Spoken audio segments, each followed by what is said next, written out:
The quiet mornings. The alarm clock beeped at precisely 6:30 a.m., just as it had every morning for the past 3 years.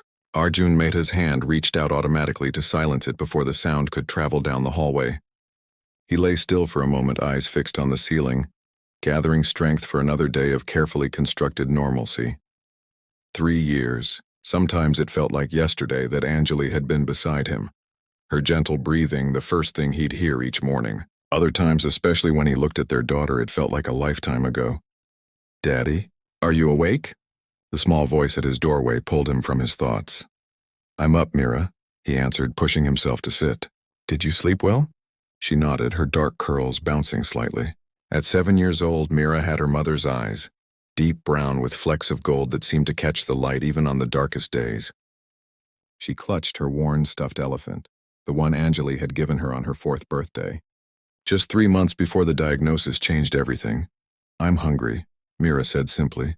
"Give me 5 minutes, Butterfly. Then we'll have breakfast."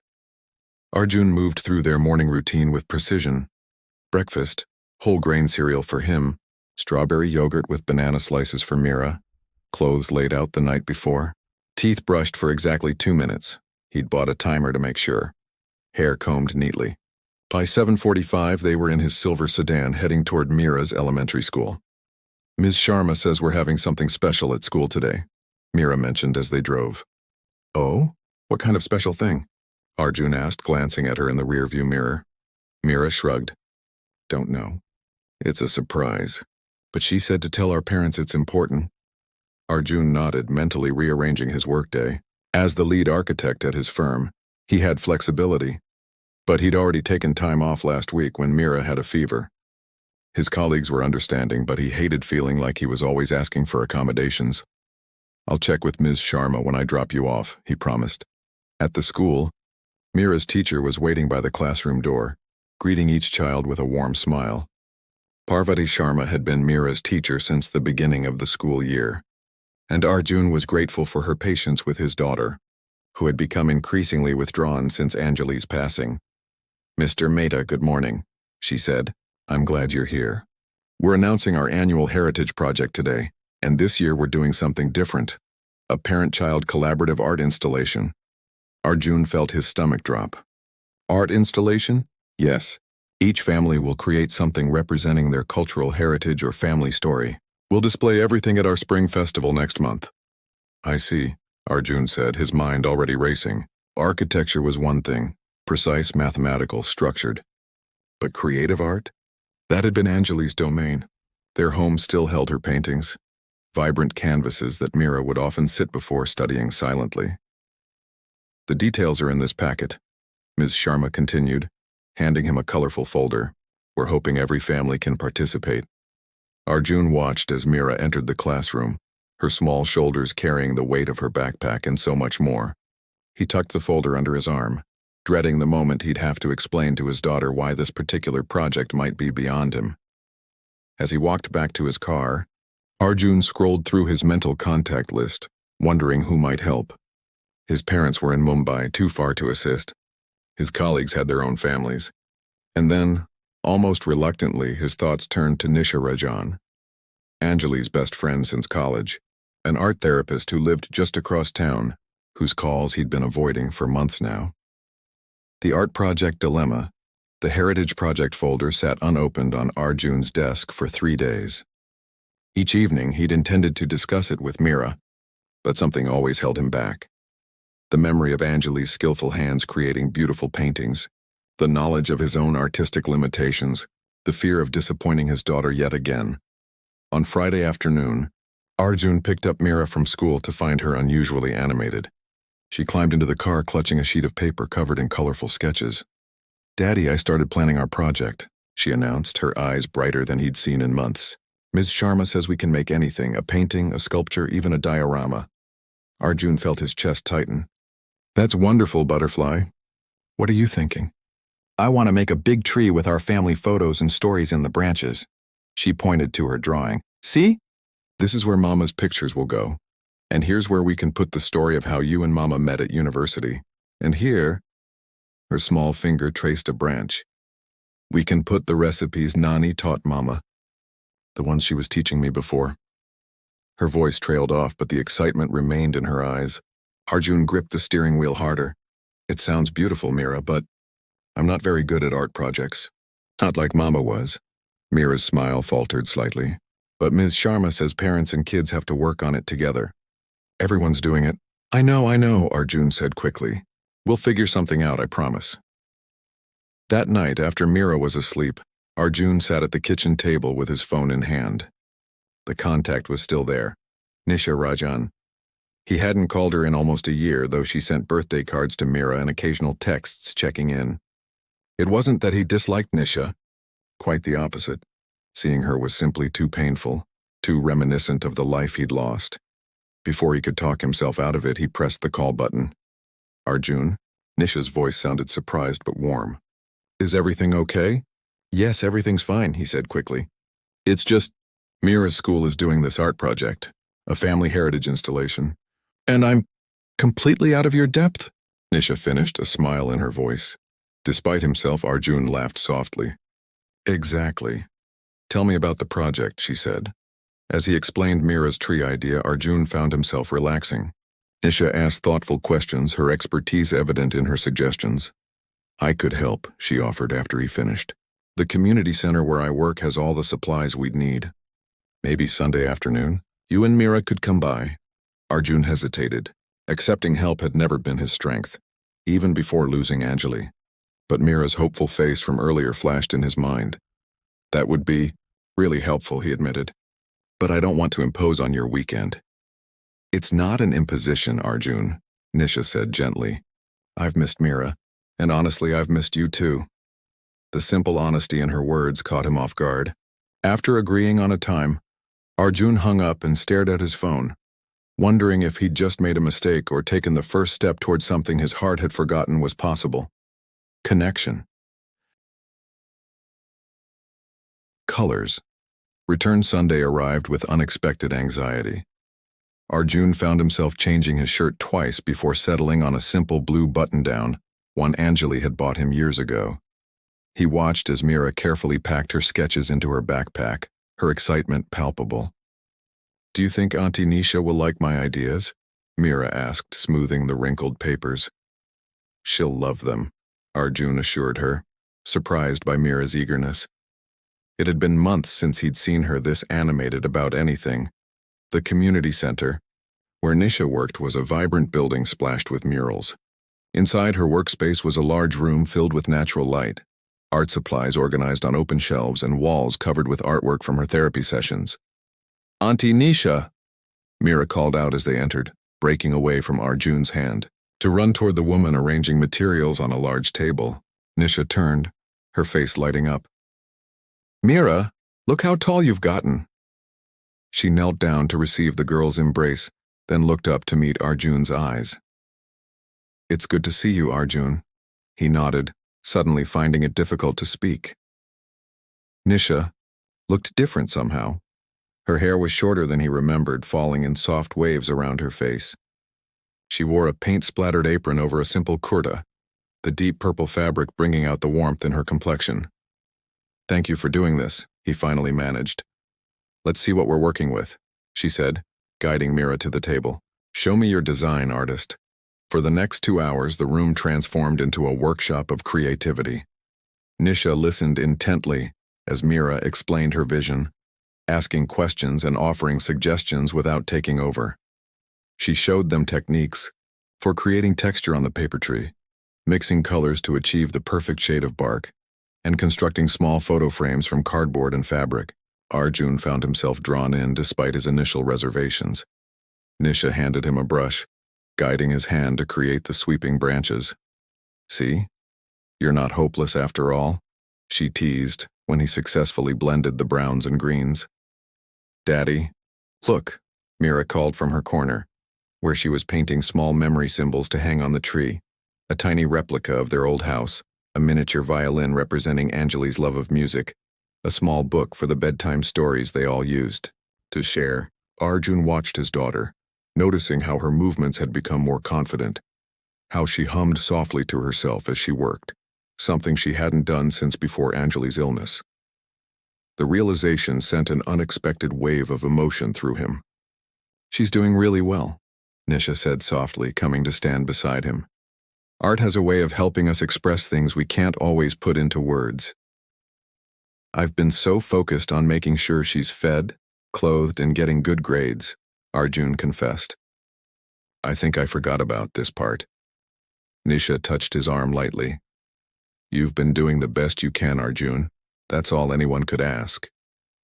When they broke for lunch, eating sandwiches Nisha had prepared, Arjun noticed something else: laughter. Mira giggled at Nisha's story about a parrot that had once flown into her classroom, and Arjun found himself chuckling too, the sound unfamiliar to his own ears. As the afternoon sun cast golden light across their project, Arjun looked at the emerging family tree, still unfinished but already beautiful in its imperfection, and realized something had shifted. For the first time in 3 years, the weight on his chest had lightened, allowing him to breathe just a little more deeply. Rainy day revelations. The Heritage Project had become a weekend ritual. For 3 consecutive Sundays, they'd met at the community center, working steadily on the family tree that had grown more elaborate with each session. What began as a school assignment had transformed into something meaningful for all 3 of them. On the 4th Sunday, dark clouds gathered outside their apartment window. Arjun hesitated before calling Nisha. Maybe we should postpone, he suggested, eyeing the threatening sky. Or I could come to you, Nisha offered instead. I've packed most of the supplies we need. Your kitchen table would work just as well as my studio. Arjun paused. Having Nisha in their home felt different somehow, more intimate than the neutral space of the community center. But Mira was already dancing with excitement at the suggestion. An hour later, their apartment smelled of cardamom chai and rang with the sounds of creative chaos. Nisha had brought fabric scraps, special adhesives, and a collection of pressed flowers for the final touches on their project. The kitchen table disappeared beneath their materials as Mira proudly showed Nisha around their home. And this is Mama's special shelf, Mira explained, leading Nisha to the small altar-like space in the living room where Anjali's photograph stood surrounded by a few treasured possessions: her favorite earrings, the wooden flute she'd played, a dog-eared poetry book. She loved Tagore, Nisha said softly, touching the book's spine. You remember? Arjun said from the doorway, surprised. Of course I do. She used to read his poems aloud when we were roommates, even when I begged her to stop so I could study. Nisha smiled at the memory. The first rumble of thunder came as they were finishing lunch. By mid-afternoon, the storm had intensified, rain lashing against the windows while wind howled through the city streets. That's the power, Arjun muttered. As the lights flickered and died, plunging the apartment into gray semi-darkness, Mira's small body tensed beside him. Daddy. Her voice quavered slightly. It's okay, Butterfly, he assured her, though his own heart raced. The last major storm had been the night Anjali died, trapped in the hospital as rain flooded the streets, unable to get home to say goodbye to Mira. I think we have an opportunity here, Nisha said calmly, seeming to sense their distress. Mira, do you know what artists do when the lights go out? The girl shook her head. Shadow puppets. Nisha found her phone, turning on its flashlight. My grandmother taught me this when I was just about your age. For the next hour, as the storm raged outside, the living room walls danced with rabbits, elephants, and fantastical creatures created by their hands. Mira's laughter gradually replaced her fear, and Arjun found himself joining in, his fingers forming the wings of a clumsy bird that made Nisha snort with laughter. When Mira finally fell asleep, exhausted from the excitement, Arjun and Nisha sat in the kitchen with candles providing gentle light between them. Thank you, he said simply. For today. For everything these past few weeks. You don't have to thank me, Arjun. I do.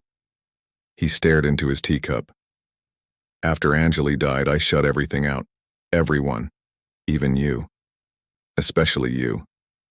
I understood, she said quietly. It hurt too much, he continued, words coming easier in the dim light. Seeing you reminded me of her. But now, seeing you reminds me that there can still be joy, that Mira can still laugh. that maybe I can too. The candlelight caught the shimmer of tears in Nisha's eyes. I've missed both of you so much. When you stopped calling, I thought I'd lost you too. Outside, the storm began to subside, the space between thunderclaps growing longer. In that quieting darkness, something fragile and new took root between them, not replacing what was lost, but growing alongside its memory. The family portrait.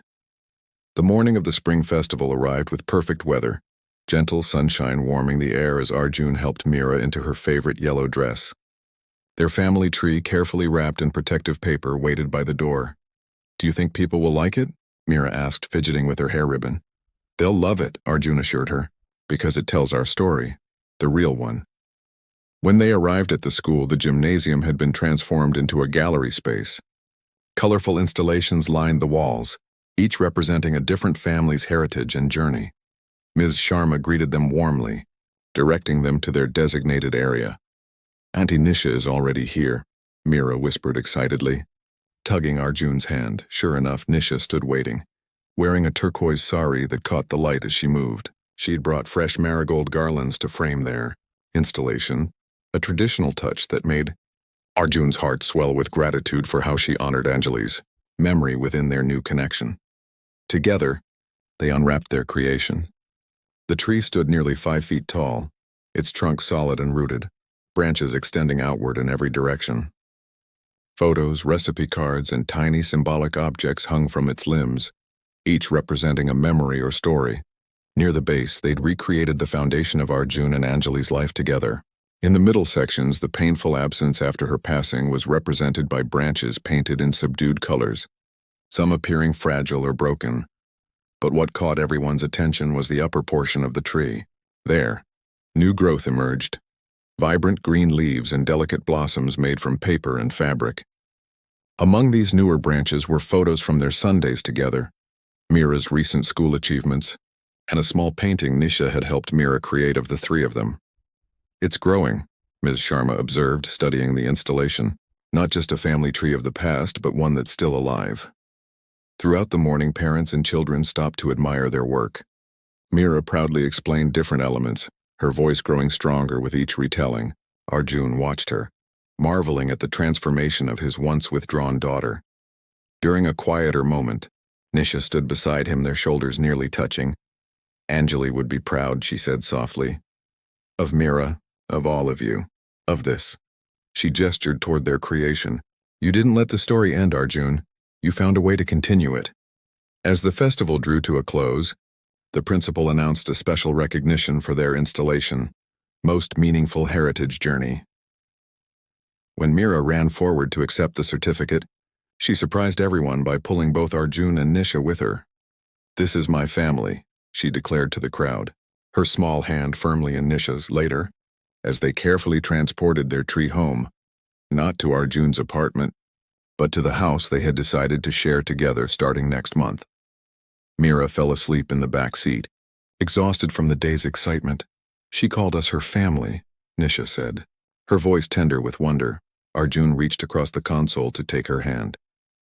"Because that's what we are now, not replacing what was lost, but growing something new beside it."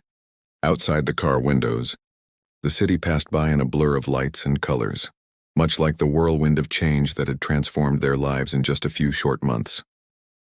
Their family portrait was still taking shape, branches reaching upward into a future none of them could have imagined, yet now could hardly wait to discover together.